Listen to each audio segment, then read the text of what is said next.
अब प्रत्येक समाज में प्रत्येक बुजुर्ग अपने बच्चों को, माता है या पिता, दादा है या दादी जी, वो शिक्षा अच्छी देते हैं, और फिर भी समाज गिर गया। सतर कितना संत जन से भी सत्संग कर रहे हैं, और संतों की कोई कमी नहीं। वर्तमान में तो विशेष बोलबाला संतों का, और श्रद्धालुओं की कोई कमी नहीं, और समाज गिरता जा रहा है। किसी का कोई असर नहीं, किसी प्रकार की कोई मर्यादा नहीं रही।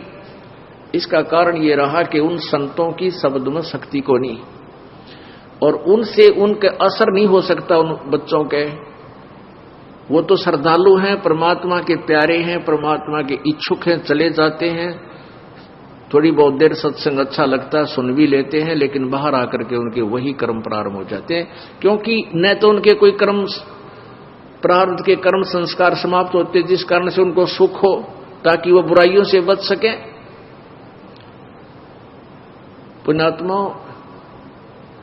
आप जब इस मार्ग से जुड़ जाओगे और सच्चे दिल से आप मोक्ष चाहोगे, आप किसी का बुरा नहीं कर सकते। बुरा करोगे तो आपका डबल होगा, क्योंकि परमात्मा कबीर जी नहीं करेंगे, क्योंकि परमेश्वर ने आपके पाप कर्मों को रोक दिया जो आपको दुखी करेंगे, और वो अभी आपके पाप नाश नहीं करेंगे, क्योंकि वो देखते हैं कि ये कितना चलेगा हमारे साथ, ये काल के पाले में फिर ना चला जा। तो उससे क्या करेंगे, वो आपके पाप कर्मों को रोक देते हैं, और आपको राहत मिलनी प्रारंभ हो जाती है। कुछ दिनों के बाद आप छोड़ जाते हो, या फिर आप बीच में कुछ थोड़ा बहुत हेरा फेरी करने की चेष्टा करते हो, किसी कोई जो मर्यादा हमने बता रखी है उसके विरुद्ध क्रिया कर देते हो, आपको हानि, तुरंत हानि हो जाती है, और फिर आपको समझ में भी आ जाती है कि मैंने ऐसी गलती कर दी, आज मुझे इसलिए हानि हुई, तो दूसरी बार आप वो गलती नहीं करते।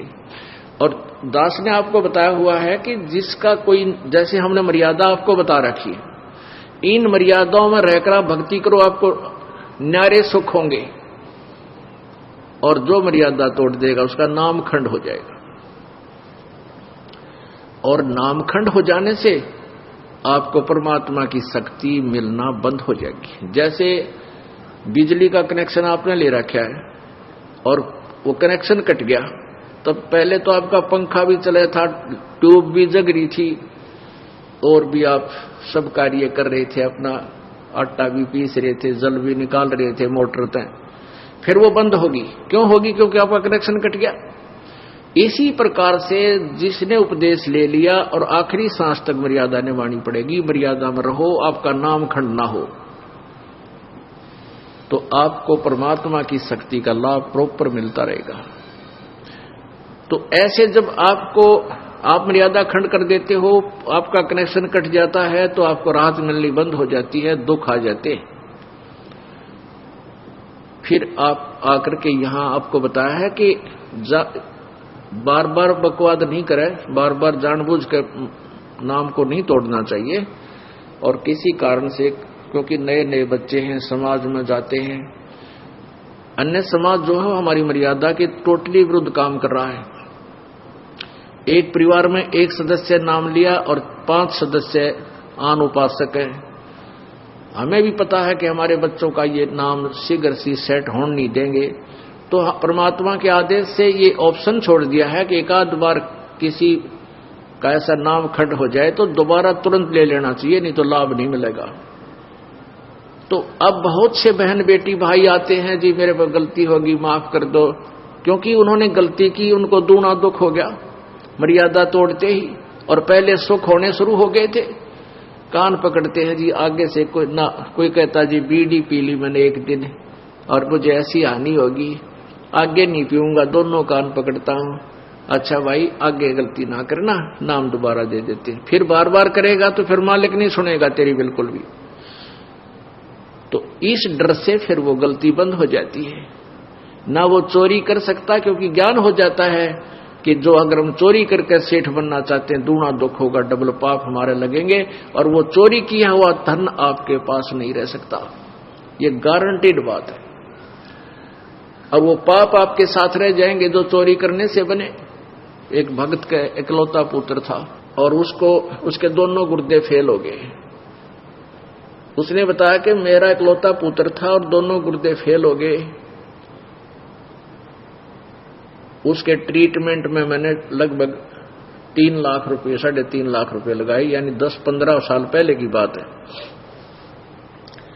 वो कैसे लगे? पहले तो झाड़े झपटे वाले के चक्कर में फंस गया, फिर डॉक्टरों के, लोकल डॉक्टरों के चक्कर में फंसा रहा, फिर पीजीआई दिखा रोहतक में बहुत देर हो चुकी थी, कहने के दोनों गुर्दे कंडम हो गए और ऑल इंडिया इंस्टीट्यूट दिल्ली ले जाओ। वहां ले गए तो उन्होंने बताया भी अपना किसी रिश्तेदार का कोई गुर्दा दान कराओ, तो उन्होंने किसी से ऐसे कर करा कर गुर्दा दिवाया, लड़का स्वस्थ हो गया, 3.5 लाख रुपये लग गए। गुर्दे तो ठीक हो गए, एक दिन बस एक्सीडेंट में वो लड़का मारा गया। अब फिर उस भली आत्मा ने फिर अपनी सारी सत्संग सुना, उसका सौभाग्य था कि सत्संग सुनने को मिल गया उसको। फिर वो फूट फूट कर रोया मेरे पास आके, कहने लगा जी आज का जो सत्संग आपने सुनाया, मैंने ऐसे ही सुनाते हैं भी जो पाप करते हैं वो पाप तो उनके बैड अकाउंट में लिखे जाते हैं, और जो धन कमाने के लिए जो उन्होंने हथकंडे अपनाए, वो पैसा इकट्ठा किया, वो पैसा नहीं रहेगा, गारंटीड बात है, क्योंकि आपके भाग्य में नहीं है। और प्रारब्ध से अधिक तुम चेष्टा भी करते हो करके इधर उधर से, तो वो किसी ना किसी से तरीके से आपका खत्म होगा। किसी की भैंस मर जाएगी, किसी के बिजनेस में घाटा आ जाएगा, या कोई और कारण बन जाएगा, कोई बीमारी लग जाएगी, वो पैसे आपके ऐसे जाएंगे और वो पाप सुरक्षित रह जाएंगे आपके, वो धन नहीं रहेगा। धन रहेगा कबीर परमात्मा की भक्ति से, आपके भाग में ना होगा तो भी वो लिख देगा इसके पास वो पावर है।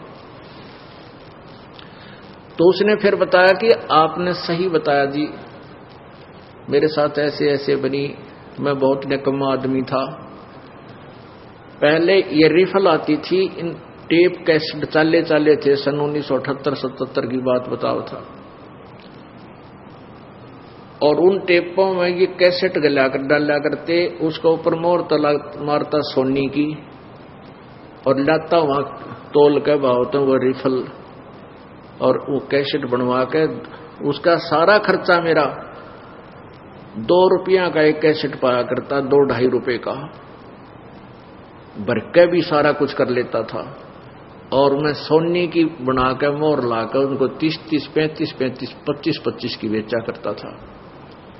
और थोड़े से दिना मेरे पास बहुत पैसा हो गया। फिर मेरा इकलौता पुत्र बीमार हो गया, कमाए होंगे 2 लाख, लाग गए 3.5 लाख। उस समय 2 लाख बहुत मुश्किल से कमाए जाते थे। और बेटा भी ना रहा, जिसको सुखी बनाने के लिए मैं ये पाप किया करता था कि मेरा बेटा सुखी रहेगा, कारों में चलेगा, इसके लिए घना धन जोड़ दूं, वो धन रहा ना वो बेटा रहा। तो पुण्यात्मा, फिर ये परमात्मा की वाणी से आपको डर लगने लग जाएगा, आप पाप नहीं कर सकते। तो ये अब समाज सुधार होगा, क्योंकि जो लाभ आप स्वयं बुरे कर्मों से करना चाहते थे वो पैसा आपके पास नहीं रहेगा। और परमात्मा कबीर जी की भक्ति में इतनी शक्ति है कि आपके प्रारब्ध में नहीं है तो भी लिख देगा, तो भी आपको दे देगा, यदि वो आवश्यक समझेंगे तो।